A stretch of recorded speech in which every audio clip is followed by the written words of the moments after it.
Welcome back to another episode of The Real Podcast of Dallas. The little podcast that could. The little podcast that is chugging along. Choo-choo. The little podcast that is making waves. Going global. Going local. Going local. We're moving. That's all I ask of you. And it was the little podcast that did. Yeah, we wants to change it. The little podcast that did. Yes. So we have our hosts today. We have Cindy, Maria, me, Leo. and we have a guest who has made an impact. A returning guest. Yes, made an impact. He has that vibe. I think I just can't get enough of the podcast. It's addicting, isn't it? It is addicting. Yes, this So is our guest is William Whitlow. I was going to say, yeah, and you are? William. Hello, everyone. Nice to have you back. Thank you for having me back. Very nice to have Thank him you for back. joining us. Yes, but before we start, Maria, how can they find where we're at? What are we looking at? Where are we? So all you have to do is go to Google and search The Real Podcast of Dallas. When you enter that search, you will automatically get the list of our podcasts through YouTube. So it's really easy to just click on any of the links and it will take you directly to listening to our podcast. You can also find us and follow us on Facebook. Just do the search of The Real Podcast of Dallas, and again, it takes you to our direct page with all the episodes that we have done so far, and you will have easy access. All you have to do is click on those links. Let's see if you know how many episodes do we have. I want to say we finished number 28. Yes, 28 episodes. Wow, my This mom is- has a lot of Mr. William. catching up to do. Yes, This is number 29, right? this will be 29. 29. We're almost at I was 30. not Cindy. on. I was not on 28. We're- She was, but she wasn't. Cindy checked out on number 28. You got to check 28 out. I think it's going to be one of our most popular ones because we didn't think it was, and then when I heard it, I was like, wait a second. I always knew We're it onto was. something. I always knew it was. It was really deep. No, the one we just you did. just did we one. just did one. Yes. Oh, I missed it. Yes. You're talking about the tears, week. the real Yes. tears. You'll have to Yes. give us honest feedback about This past 28. Yeah. Tell me about the real tears. What did you think? Oh my goodness. It led me to real tears. Yeah? Yeah, it was really good. And a lot of the songs I haven't even thought about in so long. Like the Beyonce song, Listen, and Yeah. it was very emotional. I was at the front desk. Boo-hooing. Right. Welcome to Rainbow. What was your set song, William? Wind Beneath My Wings, remember? What? Wind Beneath My Wings. That's right. Bette Midler, Wind Beneath. Bette Midler. Yes. She's a classic.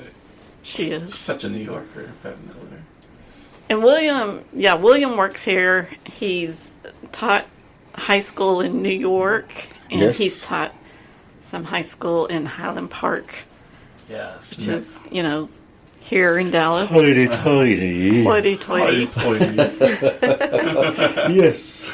And we're a big fan of William, so we invited him in. Yes, they gave me the invite.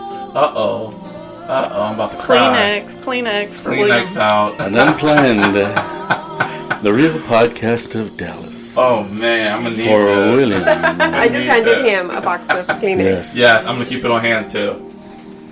Have What you is heard this? this song, Maria? You remember I that? have heard it before. I was listening to this in elementary school. Really? Oh my goodness. Yes. It's a classic. It is. Where does it take you? Actually, around this time, my grandfather died of cancer. So I was watching a movie like, oh my goodness, I should have been a better grandson, and Regrets. regrets and guilt and all those stages that you go through. I didn't get to know him that well. I was like 7, but I was able to process Right. what he was going through. Oh, okay. So We'll dedicate that to you. Yes. It's a good song. They're beautiful words. They are. You've had a lot of loss. I had a lot of loss, yeah, Yes. but I don't see it as loss. I see it as I don't know. I think that I'm not very religious per se, but I think that when people go, there's a reason for it, and there's a place and a time for everyone. Yeah, and I like the attitude because, when people lose, you have a loved one that you lose, it's the perspective that you take, and it seems like you have that closure. Yes. Where you can talk about people and the emotions don't take over, don't become negative emotions. Exactly. You're able to kind of just come to terms with it in a positive way. They all left a Yes. gift. Yes. Yeah. And that's not easy. Right. Not at all. You really have to. I'm not gonna say it takes practice. We don't want practice. We don't want people dying left and right. But no, we want you to live to hear the real podcast of Dallas. Yes. So this brings us to what our topic is about today, and I'm going to let Miss Cindy introduce this topic. Well, I like the topic of affirmations and positive thinking, specifically regarding ourselves. I think it's such a game changer, and it can be a game changer in everyone's life. And so it's just so important. And, I used to think it was like cheesy, fluffy stuff, but oh my gosh, there's so much power in it. And it doesn't, there's no rules about how you do it. But just that you speak to yourself and you say these positive things to yourself. And I have this whole little script that I say to myself every morning. Oh, okay. Oh, we want to hear that script. Yes. Oh my gosh. And it's, I just realized it clicked one day, a few weeks in, that, oh my gosh, this stuff is like legit. It's true for me. Right. And so I'm always telling my daughter, repeat after me. And she's just like, yeah, like whatever. But, right. But I'm like, this stuff works. Because you're talking about affirmations, because we have a negative, most of us grow up with dysfunctional families. And their voices are recorded in the back of our brains, and we become very critical. If you were raised by critical people with good intentions also, in the back of your mind, you hear their voices, and it's very hard to move forward when you have those critical voices behind you. So affirmations, they help you move forward. Because it's the little wounds you carry. It doesn't even have to be a parent, right. Or, I remember the kid that called me Thunder Thighs. the spice. I know what you mean. That was years ago, but I carried that. Yeah. And, kids are hurtful. And now I just own my thighs, okay? But I'm just saying, like, I'll show you Thunder Thighs. We negatively internalize things, and we also give power to that negative voice that's inside of us. Yes. And who are we to give our power away to somebody else who puts us down? And so I really, really believe that we have to be our champion. We have to be our advocate, and we can be strong even if, we're the only one who's believing in ourselves. And I think too, like a lot of times, we allow all of that negativity. Like it gets to a point where we start believing it, even though it's a lie or it's not true.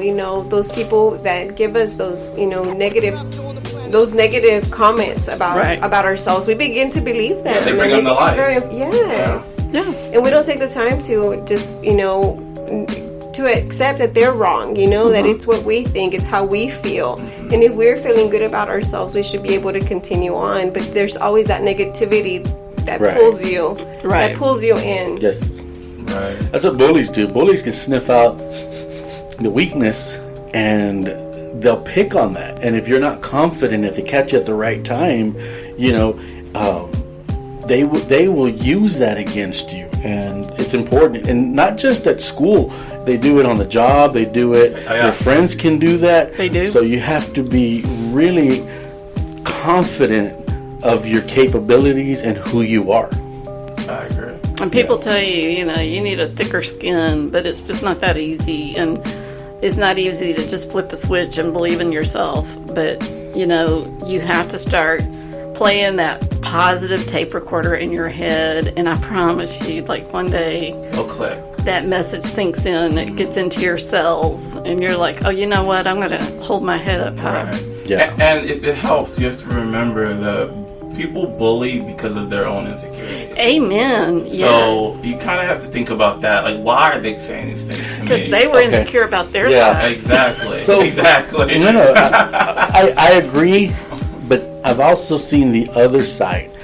So, yes, I believe that because of their insecurities, but sometimes you have kids who are so pumped up by their families. Mm-hmm. They're pumped up by their environment. They become bullies because they become narcissistic. They have no insecurities. They have no empathy. So they target people. And those are the hard ones to work with because you're not going to... You know, you can bring them in a group session and talk to them, and they're not going to see what you're... No. In fact, they're going to turn it on you. Yeah. You know. You did a bad job. Yeah, and I've seen it many times. That is so true. It is something that I started realizing with kids. You've seen it, Maria? I've seen it. Well, my son plays soccer. So a lot of times I see that, and one of the things with Andres is, you know, we always, I don't think I've ever said like, oh, you're the best, you know, like I always tell him you have to if you're working hard, you have to continue on working harder, right? Because, you know, you are not the best. You guys are a team, right? And unfortunately, I've come across, like, Andres has been playing since he was 2 years old. He's 14 now. So, you know, we've dealt with a lot of different families and a lot of different situations, and you come across meeting kids who believe that they are the best because that's the mentality that they gave them, and no one else can beat them, and they try to put the rest of the team down. Yes. When in reality, it's a team. You cannot put your team down because you belong. There's no I in team. There's exactly. Well, and there is nowadays because you know I don't really care for sports. No offense, and I don't mean, you know, kids sport. I'm talking about the adults nowadays because there is no team. Now they're individuals in there. There's no respect for the coaches anymore. There's no respect. So you have that air that's been brewing for a long time. But we've seen it throughout the years. I was seeing it years ago, up to 20 years ago, working with bullies and bullying. It's like, wait a second, some of these kids they're pumped up. Their families have pumped them up. They don't have. But the harder that. They fall, and so true. You know what? Reality, you can be the best soccer player. You can be smartest in class, but when you get outside your element and you're somewhere where you fall, ouch. You won't know how to handle it. Yeah. And what's happened when they do fall, because I've worked with them, is they blame everybody but themselves. Yeah. And yes, that is true. Very difficult. And we see that with kids in schools too. Right. When they make mistakes or, you know, they're being mean to the other kids, there's always an excuse. Always an excuse. Yeah. Mm-hmm. I'm not a parent, but I know some kids will come home and, did you do your homework? No, the teacher didn't teach it to me right, or she didn't really show me what to do. You know, it's the teacher knows nothing. The teacher doesn't know anything. That's why I didn't do it, and I've seen that with my nieces and nephews for sure. Oh yeah. And some of it's normal. It's just our job as parents to help your kids move along. So, you know, when it comes to affirmations, I mean, you can't go wrong. But you also have to remember that affirmations are to be actions. I mean, they're it means not just saying it once and I'm done. Right. I mean, it's got to be something sacred. I mean, it's something that you repeat to yourself over and over. And, you know, if you want to sing it out loud or you want to say it out loud or you just want to say it to yourself, it's an exercise and it's something you know, put effort into. So don't just think like, oh, it's that easy. I said it today and that's all. No, yeah.